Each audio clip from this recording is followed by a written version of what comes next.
ಕಾಂಗ್ರೆಸ್ ಪಕ್ಷದ ಅನ್ಯಾಯ ಇವರು ನುಡಿದಂತೆ ನಡೆದಿದ್ದೇವೆ ಅಂತ ಹೇಳಿದ್ರೆ ನುಡಿದಂತೆ ನಡೆದಿಲ್ಲ. ಇವರಿಗೆ ಮುಂದಿನ ಚುನಾವಣೆಯಲ್ಲಿ ತಕ್ಕ ಪಾಠವನ್ನು ಕಲಿಸ್ತಾರೆ. ಒಂದು ಜವಾಬ್ದಾರಿಯುತ ಆಡಳಿತ ಪಕ್ಷವಾಗಿ ಮಾಡ್ಬೇಕಾಗಿರೋ ಏನಂದ್ರೆ, ನಾವು ಸಾವಿರಾರು ಜನರನ್ನ ಸೇರಿಸಿ ಈ ವೇದಿಕೆಗೆ ಕರೆದು ಅವರಿಗೆ ಗೌರವ ಕೊಟ್ಟು ಅವರಿಗೆ ಮನವಿ ಪತ್ರ ಬಂದಾಗ ಒಂದು ಬದ್ಧತೆ, ಅದು ಒಂದು ರಾಜಕೀಯ ಪಕ್ಷದ ಒಂದು ಪ್ರೋಟೋಕಾಲ್. ಈ ಬೇಡಿಕೆ ಈಡೇರದ ಹೋಗಿ ಮುಂದಿನ ದಿನಗಳಲ್ಲಿ ನಾವು ಜಿಲ್ಲಾ ಮಟ್ಟದಲ್ಲಿ ಅಹಿಂದ ಸಮಾವೇಶ ಮಾಡಿ ವಿಚಾರಣೆ ಇಡ್ತೇವೆ. ಮಾನ್ಯ ಸಣ್ಣ ನೀರಾವರಿ ಮತ್ತು ITBT ಸಚಿವರಾದಂತಹ ಮಾನ್ಯ ಅಜಯ್ ಸಿಂಗ್ ಅವರು ಮುಖ್ಯಮಂತ್ರಿಗಳ ಪರವಾಗಿ ಬಂದಿದ್ರು. ಮುಖ್ಯಮಂತ್ರಿಗಳು ಮತ್ತು ಹಲವಾರು ಮಂತ್ರಿಗಳು ದೆಹಲಿಗೆ ಹೋಗಿರೋ ಕಾರಣ ಅವರ ರೆಪ್ರೆಸೆಂಟೇಟಿವ್ ಆಗಿ ಬಂದಿದ್ದಾರೆ. ನಮ್ಮ 5 ಪ್ರಮುಖ ಬೇಡಿಕೆಗಳೇನಿದೆ, ಒಂದು ಮಧುಸೂದನ್ ನಾಯಕ್ ವರದಿಯನ್ನ ಜಾರಿಗೊಳಿಸಿ ಅದನ್ನ ಜಾರಿಗೊಳಿಸಬೇಕು, ಅದರ ಶಿಫಾರಸುಗಳನ್ನ ಜಾರಿಗೊಳಿಸಬೇಕು. ಎರಡನೇದು ಖಾಸಗಿ ವಲಯದಲ್ಲಿ ಮೀಸಲಾತಿಯನ್ನ ನೀಡಬೇಕು ಮತ್ತು ಅದಕ್ಕೆ ಕಾನೂನನ್ನು ರೂಪಿಸಬೇಕು ಮತ್ತು 2B ರಿಸರ್ವೇಶನ್ ಅನ್ನ ಮರುಸ್ಥಾಪನೆ ಮಾಡಿ 8ಕ್ಕೆ ಏರಿಸಬೇಕು. ಖಾಸಗಿ ವಲಯದಲ್ಲಿ ಮೀಸಲಾತಿಯನ್ನ ಒಂದು ಕಾನೂನನ್ನಾಗಿ ರೂಪಿಸಬೇಕು. ಅದೇ ರೀತಿ ಈಕ್ವಲ್ ಆಪರ್ಚುನಿಟಿ ಕಮಿಷನ್, ಸಮಾನ ಅವಕಾಶಗಳ ಆಯೋಗವನ್ನು ಕರ್ನಾಟಕ ರಾಜ್ಯದಲ್ಲಿ ಕಾಂಗ್ರೆಸ್ ಏನು ಮ್ಯಾನಿಫೆಸ್ಟೋದಲ್ಲಿ ಇದ್ದು ಅದನ್ನ ಇಲ್ಲಿ ಜಾರಿಗೊಳಿಸಬೇಕು. ಮತ್ತು 15,000 ಶಿಕ್ಷಕರ ನೇಮಕಾತಿಯಲ್ಲಿ ಉರ್ದು ಮಾಧ್ಯಮ ಶಾಲೆಗಳನ್ನ ಏನು ಕೈಬಿಟ್ಟಿದ್ದಾರೆ ಅದನ್ನ ಪುನರ್ ಪರಿಶೀಲನೆ ಮಾಡಿ ಹೊಸ ಗೆಜೆಟ್ ಅನ್ನು ನೋಟಿಸಬೇಕು.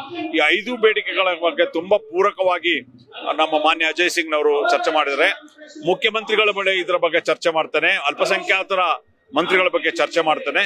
ಈ ಬಗ್ಗೆ ಮುಖ್ಯಮಂತ್ರಿಗಳಿಗೆ ಒಂದು ಭೇಟಿಗಳನ್ನ ಒಂದು ಅವಕಾಶವನ್ನು ನಾವು ಮಾಡಿಕೊಡುವ, ಒಂದು ಚರ್ಚೆಯನ್ನು ಮಾಡುವ.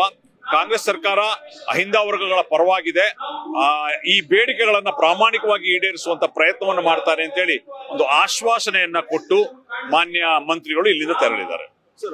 ಕೇವಲ ಆಶ್ವಾಸನೆ ಅಷ್ಟೇನಾ, ಇಲ್ಲ ಲಿಖಿತ ರೂಪದಲ್ಲಿ ಏನಾದ್ರು ಕೊಡ್ತೀವಿ ಅಂತ ಹೇಳಿದಾರೆ? ಏನು, ಖಂಡಿತ ಲಿಖಿತ ರೂಪದಲ್ಲಿ ಹೇಳಿಲ್ಲ, ನಾವು ಇದನ್ನ ಚರ್ಚೆ ಮಾಡ್ತೀವಿ ಅಂತ ಹೇಳಿದರೆ.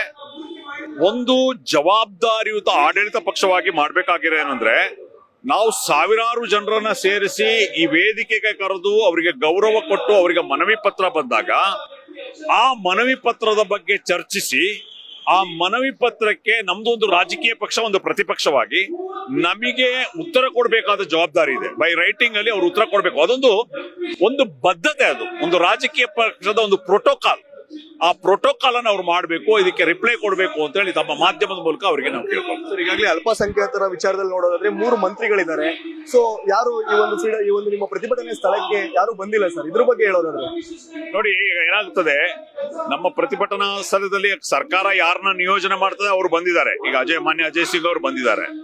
ಹಾಗಾಗಿ ವಿಶೇಷವಾಗಿ ಈ ಸಬ್ಜೆಕ್ಟ್ ಅಲ್ಪಸಂಖ್ಯಾತರ ಶಾಸಕರು ಮತ್ತು ಮಂತ್ರಿಗಳು ಇದನ್ನು ತಗೊಳ್ಬೇಕಾಗಿತ್ತು. ನಾವು ಬೇಡಿಕೆ ಕೇಳುವುದಕ್ಕಿಂತ ಮುಂಚೆ ಅವ್ರು ಮಾಡ್ಬೇಕು. ಕ್ಯಾಬಿನೆಟ್ ಅಲ್ಲಿ ಅವರಿದ್ದಾರೆ. ಈಗ 15,000 ಶಾಸಕರ ನೇಮಕಾತಿ ಕ್ಯಾಬಿನೆಟ್ ಮೀಟಿಂಗ್ ಅಲ್ಲಿ ಅಪ್ರೂವ್ ಆಗಿರ್ತದೆ. ಆಗ ಇವ್ರು ಕೇಳ್ಬೋದಿತ್ತು, ಯಾಕೆ ಉರ್ದು ಶಾಸಕರು, ಉರ್ದು ಮಾಧ್ಯಮದವರು ಯಾಕೆ ಟೀಚರ್ಸ್ ಮಾಡಿಲ್ಲ ಅಂತೇಳಿ.